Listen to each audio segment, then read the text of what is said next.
ሰላም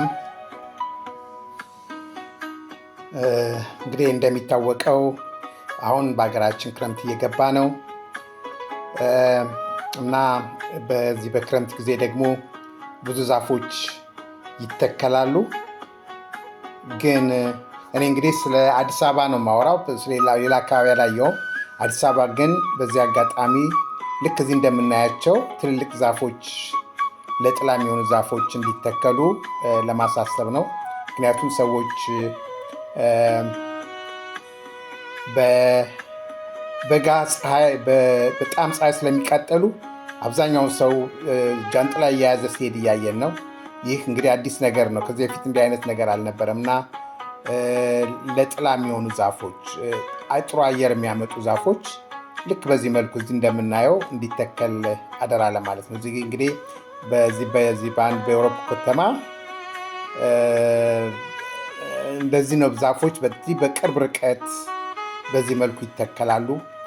ይሄ ሰፈር አዲስ ሰፈር ነው። ከዚህ በፊት በጣም ያለማ ነበር፣ ግን በአጭር ጊዜ ውስጥ ለምቶ አሁን ዛፎቹ እንደዚህ አድገው ምናልባትም በ6 እና በ7 ሜትር ርቀት ልዩነት የተተከሉ ናቸው ማለት ነው እና ተመልከቱ እንዴት ደስ እንደሚሉ እና በሀገራችንም እንዲህ አይነት ሁኔታ እንዲሆን በማለት ነው እንግዲህ የምናሳየው ማለት ነው።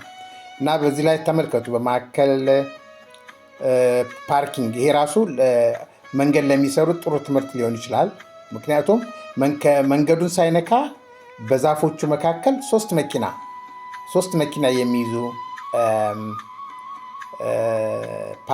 የመኪና ፓርክ አለው ማለት ነው። አያችሁት? 3 መኪና ይይዛል። ከዛ ደግሞ በሁለት ዛፎች መካከል ለ3 መኪና የሚሆን ፓርክ አለ። ከመኪናው መንገድ አጠገብ የብስክሌት መንገድ ነው እዚህ ጋር ተሰምሮ የምታዩት ማለት ነው። እና በዚህ በቀላሉ ሁሉንም ነገር ማስተናገድ ይችላል ማለት ነው።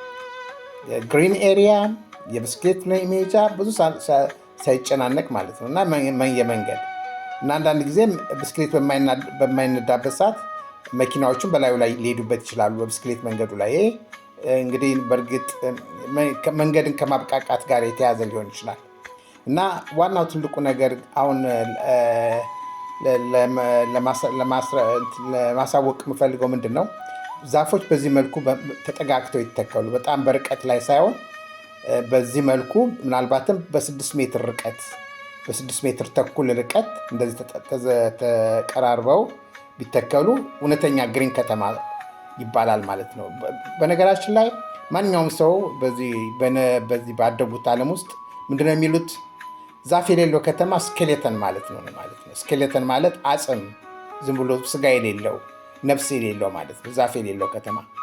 እና እኔ አሁን እንግዲህ ስለሌላ ከተማ አላውቅም፣ ግን በአዲስ አበባ ላይ እንዲህ አይነት በዚህ መልኩ በቅርብ ርቀት የተተከለበትን ቦታ አላየሁም። እና ተመልከቱ እንዴት ደስ እንደሚል የዛፎቹ መቀራረብ፣ ቁመታቸው ለጥላ ይሆናሉ። እዚህ አካባቢ በምትራመዱበት ሰዓት በጣም የከፋም ፀሐይ ቢመጣ ጃንጥላ አትይዙ ማለት ነው። ምክንያቱም በቂ የሆነ ጥላ አለ። ዛፉ ከላይ የሚመጣውን የፀሐይ ጨረር በሚገባ ይከላከላል እና ሰዎች ነፋሻ አየር እየሳቡ ያልተበከለ አየር እየሳቡ በመካከል ያልፋሉ ማለት ነው በእግረኛው መንገድ ላይ። በነገራችን ላይ የእግረኛው መንገድ እኔ አሁን በመኪና ስለሚሄድ ነው ላሳያችሁ ያልቻልኩት እንጂ ከዛፉ በኋላ የእግረኛ መንገድ ነው። ሰዎች በእግረኛው መንገድ ላይ ከዚህ ደግሞ ከመኪናዎቹ ከፓርኪንጉ በፊት ያለ የተሰመረበት ብስክሌት የሚሄድበት ነው ማለት ነው። እና በዚህ መልኩ ነው መሰራት ያለበት። በተለይ የዛፍ ነገር በጣም አሳሳቢ ነው የሆነብኝ። በተለይ አዲስ አበባ ውስጥ፣ ሌላ ጋር አልተናገርኩም፣ ስለ አዲስ አበባ ነው የማወራው። አዲስ አበባ ውስጥ ዛፎች እንደዚህ ለጥላ የሚሆኑ ዛፎች በቅርብ ርቀት ተራርቀው ሳይሆን በቅርብ ርቀት በ6 እና በ7 ሜትር ርቀት፣ በተለይ በዚህ በአሁን በሚመጣው የግሪን የግሪን ልማቱ የአረንጓዴው ልማት ላይ በዚህ መልኩ እንዲሰራ እንዴት ነው እስቲ በውጭ ዓለም ላይ ከዚህ በፊትም ሌላ ቪዲዮ ሰርቻለሁ፣ አሳይቻቸዋለሁ። ይህ ደግሞ በሌላ መንገድ ጋር መጥቼ ነው እንደዚህ ማሳያችሁ። እዚህ ሀገር እንደዚህ አይነት ዛፍ የሌለበት መንገድ የለም። በጣም የተረዱ ናቸው። የዛፍን ጥቅም ያውቃሉ። ዛፍ ሲባል ደግሞ ዝም ብሎ ዛፍ አይደለም። እንደዚህ ለጥላ የሚሆኑ ረጅም፣ በጣምም ወፍራሞች አይደሉም። አሁን እነዚህ በእርግጥ ከተተከሉ ከ3 እስከ 4 ዓመት የሚሆናቸው እነዚህ ዛፎች ገና እያደጉ ነው ያሉት። ቢሆንም በጣምም ወፍራም አይሆኑም፣ ግን ደግሞ በጣም ኩሩሩ ነገር ምናምን አይሆኑም ማለት ነው። ዛፍ የሚለውን ራሱን ማዕረጉን ማግኘት የሚችሉት ተለቅ ሲሉና እንደዚህ ግርማ ሞገስ ያላቸው ዛፎች ሲሆኑ ነው ማለት ነው። ሁል ጊዜ ደጋግሜ የምናገረው ዛፍ ነፍስ ነው ለእያንዳንዱ ሰው ማለት ነው። ዛፍ ጤና ነው እና ይህንን ደጋግመን መናገር እንፈልጋለን። ዛፍ ያለበት አካባቢ ላይ ሁሉ የመተንፈስ ችግር ሊኖርብህ አይችልም። ምክንያቱም ዛፎች የሚመግቡት የራሳቸው ትንፋሽ ለሰው ልጅ ጤና ነው ማለት ነው እና እንዲታሰብበት ነው እንግዲህ በአሁኑ የአረንጓዴው ልማት ላይ ልክ በዚህ መልኩ እንዲተከል አደራ እንላለን።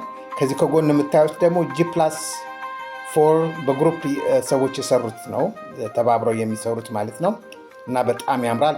እንደገና መኪናውን አዙሬ አሳያቸዋለሁ እንዴት እንደሚያምር ታዩታላችሁ። እንግዲህ ተመልከቱት እንዴት እንደሚያምር። እነዚህ G+3 ናቸው እና እንደ በጡብ አይነት ነገር በጣም በሚያምር አይነት እንትን ነው። ይሄ ምናልባትም ለኢንጂነሮቻችን በዚህ አጋጣሚ እያሳየን ያለ ነው የሚያዩት ከሆነ እና ኮሜንት ቢጽፉልኝም ደስ ይለኛል። እንዴት ነው ወደዳችሁት?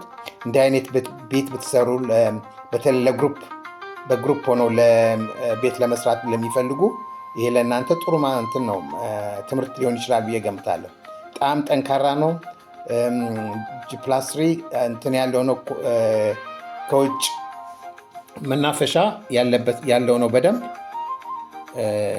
ባልኮን ማለት ነው። ባልኮን ከፊት ለፊቱ እያንዳንዱ ቤት ባልኮን አለው።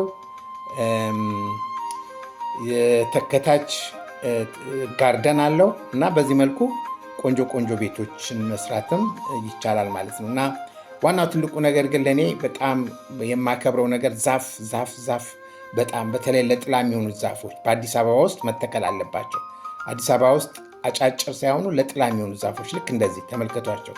በቅርብ ርቀት በጣም በርቀት ሳይሆን ደግሜ ልናገር ፈልገው በ6.5 ሜትር ማክሲመም ርቀት ዛፎች በዚህ መልኩ ሲተከሉ እውነትም አዲስ አበባ ግሪን ከተማ ትሆናለች ማለት ነው። በጣም ቱሪስቶች የሚመጡባት ከተማ ትሆናለች። ዋናው ቱሪስት የሚፈልገው እንደዚህ አይነት ነገር ነው፣ ግሪን የሆነ እና በቂ ትራንስፖርት ያለበት ማለትም ባስ ብቻ ሳይሆን መኪና ብቻ ሳይሆን ባቡር፣ አንደርግራውንድ ባቡር፣ ከላይ ያሉ ባቡር እንደዛ አይነት ሁኔታዎች ከተሟሉለት እኛ ኑ ብለን ለምናናቸው ሳይሆን እነሱ እየለመኑን ነው የሚመጡት ማለት ነው። ዋናው ነገር የሚፈልጉት ያ ነው እና ችግር የሌለበት እንደዚህ በደንብ ወክ ሊያደርጉበት የሚችሉበት እንደዚህ ግሪን የሆነ ዝም ብሎ ህንፃ ብቻ የሞላ ከተማ ሳይሆን እንደዚህ ግሪን፣ በጣም ቱሪስቶች ያንን ይፈልጉታል። ግሪን የሆነ ከተማ ሲያዩ በጣም ደስ ይላቸዋል እና በብዛት ቱሪስትንም መሳብ እንችላለን ማለት ነው። ለቱሪስት ብቻ ሳይሆን ራሱ ለነዋሪው ለአዲስ አበባ ነዋሪ እንዲህ አይነት ነገር ነው የሚያስፈልገው። እንደዚህ በየቦታው በጣም በቅርብ ርቀት ዛፎች የተተከሉበት ከተማ ከሆነ በጣም የሚወደድ በህዝቡም በውስጥም ባለው በውጭም የሚወደድ ከተማ ይሆናል እና ደጋግመን ያንን ለማለት ነው የምንፈልገው። ስላዳመጣችሁኝ አመሰግናለሁ። ደህና ሁኑ።